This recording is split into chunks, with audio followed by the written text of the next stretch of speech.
Hello everybody. Well, Veronica. Meet Veronica. We've had Alice. Alice went to auction. Alice, a good girl to the end. Got very good money for her auction. 3-3. Only paid 5,250 when I bought her.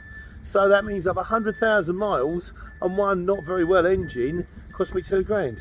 And that has got to be a win in anyone's book. But she had to go because it was going to cost me too much money to replace the engine. It's got to someone who knows what they're doing, I hope. So now we have Veronica, we have the 18 tonne. So difference between going from a 7.5 tonne to an 18 tonne. Let's have a walk around and I'll show you. So, things we like about the 18 tonne. Firstly, the wheels are bigger. Why is that a good thing? Because it means I now drive over potholes. I used to drive around Lincoln, and in the 7.5 tonne, you get caught in ruts in the roads. And you think, oh my God, you see Archie's coming the other way, thinking he must be having a nightmare. No, because we've got bigger wheels. We drive over the holes, it's not a problem anymore. We've got a bit of problem here with the ratchet strap. The bottom bit doesn't want to release. I don't know why, what's going on. I'll have to get into that one. It has, if you look down the bed, I might cut some of this video so that, you know, so it's not so jittery. If you look down the bed, every single ratchet strap is different.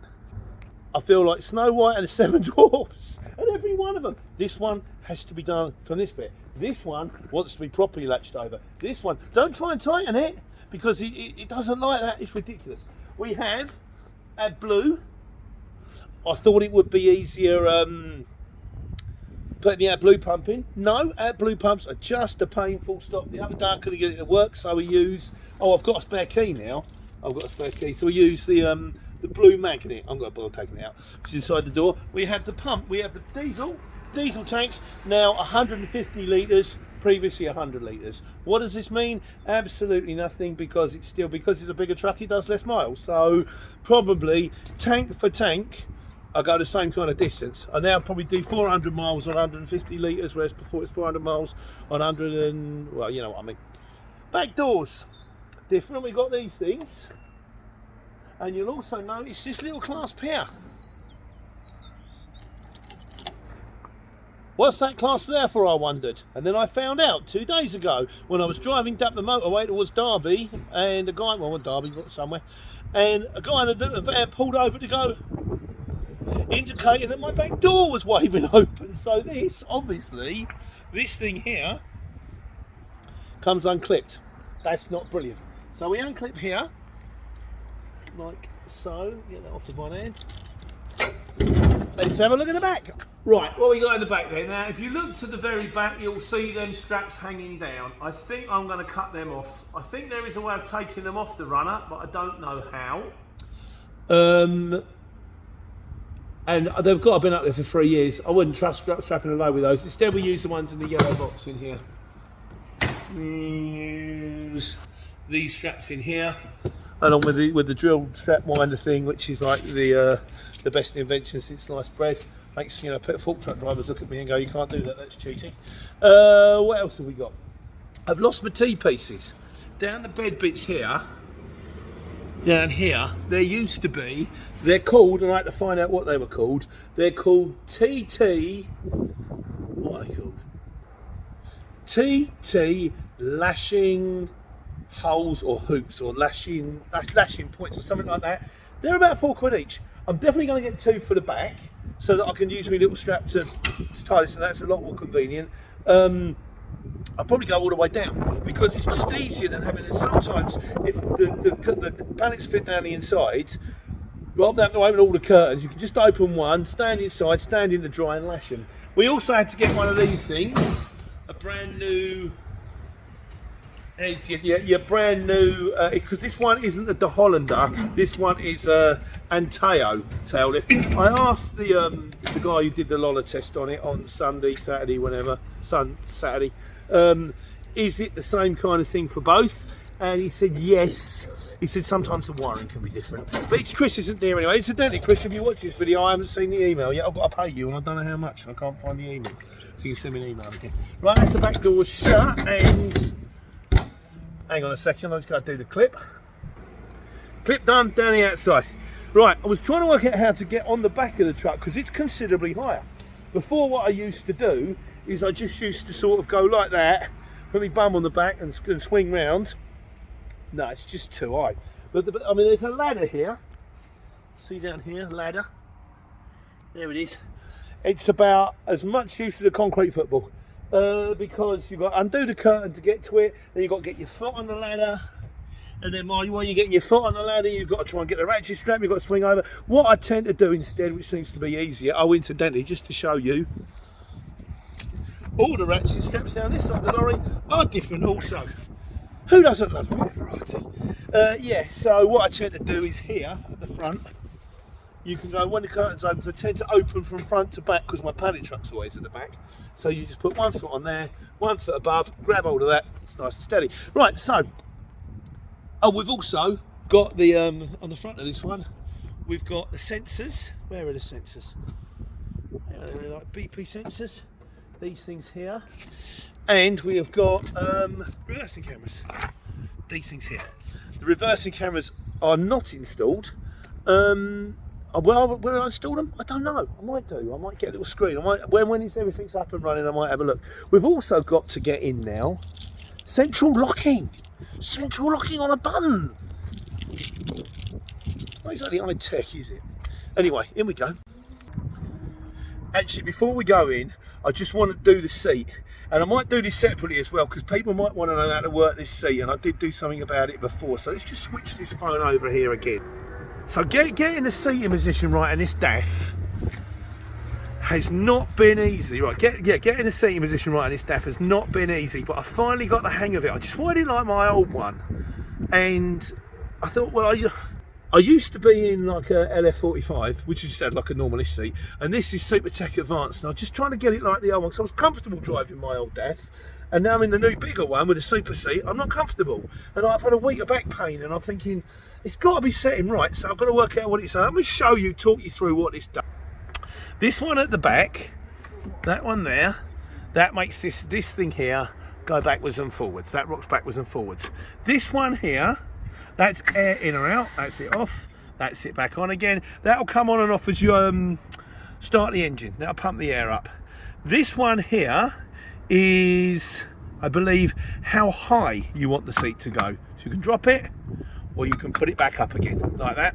This one here controls the rock that way or that way. And that was troubling me for a long time. I had it too far that way, and that was what's causing me leg pain. So that one there will control this bit here, flicking backwards and forwards like that. This one here, how bouncy do you want it? From raised bouncy to not very bouncy at all. I've gone from not very bouncy at all. This one here, Harry showed me, you can pull this, and this seat here, it's hard to do this when you've got the camera in your other hand, will actually come out. You can actually get this to come out. I've pushed it all the way back in better. And finally, this one here will do the angle of the steering wheel.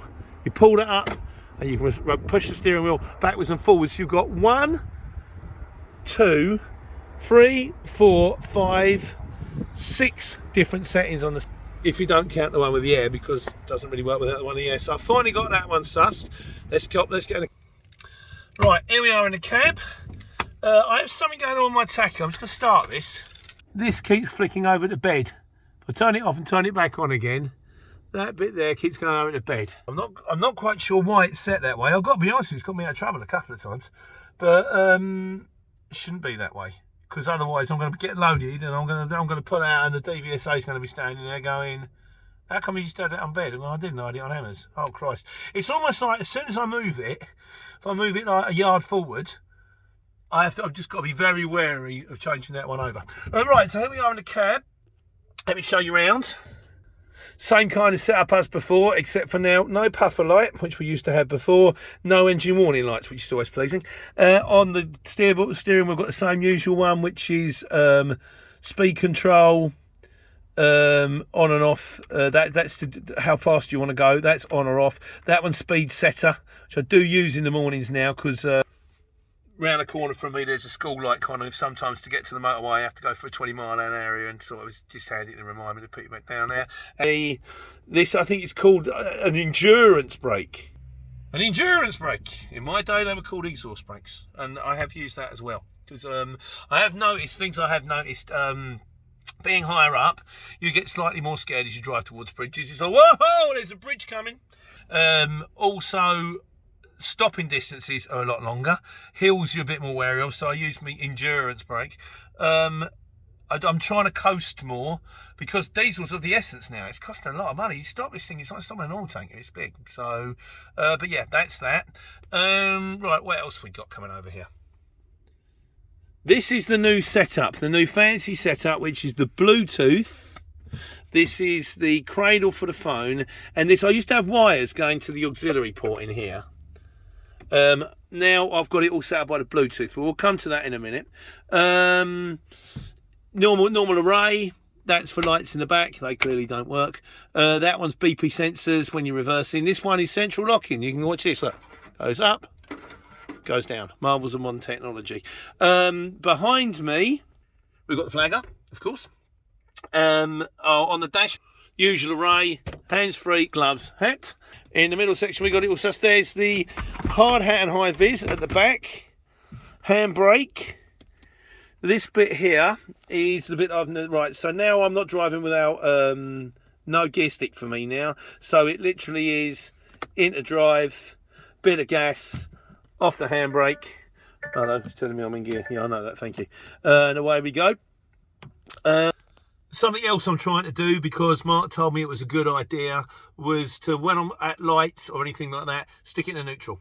Because if you're not in neutral, it's something to do with the clutch. The ball is pushing against the clutch or something like that, wearing your clutch out. So as long as you remember, you get in the habit. Good little habit to get into, apparently. Cup holders. Finally, I've got cup holders. Somewhere to put me tea. There's me man bag. Handbag by any other name. Juice. And the middle section, which has got first aid, some air freshener tree things, and the pewter thing in case. I think I'm going to spend a lot more time at RDCs now, so I probably will be on it's kind of one of them iPad things, like, what's it called, an S6 Lite or something like that, but it's got a keyboard with it, and I can sit in my RDC, do me writing, do me work. So, right, I'm now going to use the other camera, and I'm going to show you how I set this thing up for when I'm driving, because a couple of things I want to show you about the phone.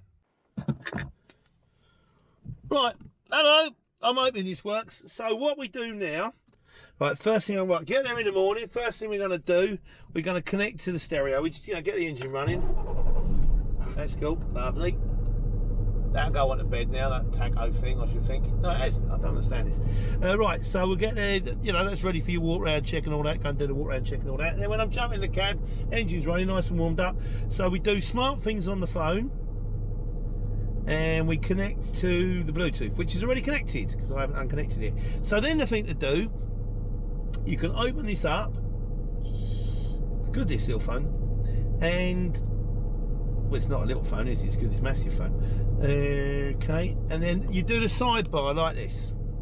See, let's do the sidebar down like that, and you have these little settings.